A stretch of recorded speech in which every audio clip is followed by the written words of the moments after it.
এবার আমাদের পরিকল্পনা একটু ব্যাপক। আমরা এবার পরিকল্পনা করেছি কমপক্ষে আমরা 5,000 পরিবারকে ঘর নির্মাণ করে দেবো ইনশাআল্লাহ।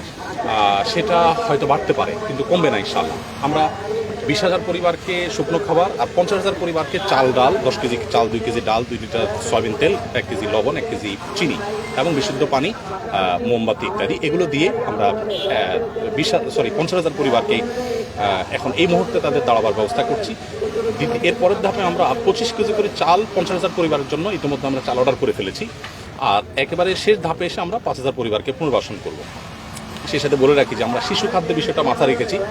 আমরা প্রায় 37 টনের মতো ভুসি গাইবান্ধা থেকে 5টা ট্রাকে করে আজকে আমরা স্পটে পৌঁছে দিয়েছি। কারণ আমি গতকালকে দেখেছি দাগন ভূঁইয়ার একটা 3তলা বাড়ির নির্মাণাধীন বাড়ির ছাদে অনেকগুলো গরু। তো আমি যখন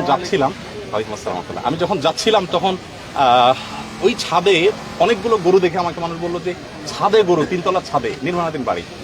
তো আমি বললাম যে নিশ্চয়ই গরু মালিকরা ইচ্ছে নিরাপদ জায়গায় খুঁজে পান নাই। এখন প্রশ্ন হলো 3তলার ছাদে এই গরুগুলো কি খায়? আমরা তো মানুষকে ত্রাণ দিচ্ছি। তো আমরা সেজন্য গোখাদ্য হিসাবে 37 টন গোখাদ্য ইতিমধ্যে স্পটে আমরা পৌঁছে দিয়েছি। বাচ্চাদের জন্য গরু দুধ দিচ্ছি, আর এমনকি বাচ্চাদের এবং মেয়েদের জন্য আরও যে সমস্ত প্রোডাক্টগুলো দরকার হয় সেগুলো কিন্তু আমরা সরবরাহ করেছি। অসংখ্য ধন্যবাদ। ধন্যবাদ আপনাকে। Thank you so much. তার যে মাশাআল্লাহ এই এত বড় বিরাট কাজ, এটা তো আমি শুনেছি, কিন্তু এটা না দেখে অনুমান করতে পারতাম না। এটা আল্লাহ তাআলা তৌফিক বাড়িয়ে দেন আলেমদেরকে, এরকম হওয়া উচিত। কারণ আল্লাহ তাআলা তার হায়াত দারাজ করুন, তৌফিক বাড়িয়ে দেন, আল্লাহ এলেম কালাম বাড়িয়ে দেন, মানুষেরা মহাব্বত, যারা মহাব্বত করে তাদের সম্পর্ক বাড়িয়ে দেন, আমাদের সম্পর্ক আল্লাহর জন্য কবুল করেন।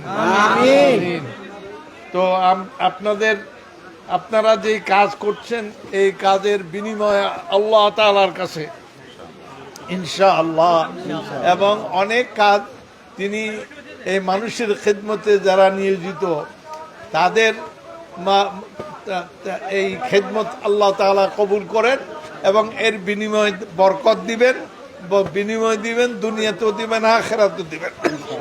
আল্লাহ তাকাব্বাল মিন্না ইন্নাকা আনতাস সামিউল আলিম ওয়া তুব আলাইনা ইন্নাকা আনতাত তাওয়াবুর রহিম বিরহমাতিকা ইয়া আরহামার রাহিমিন।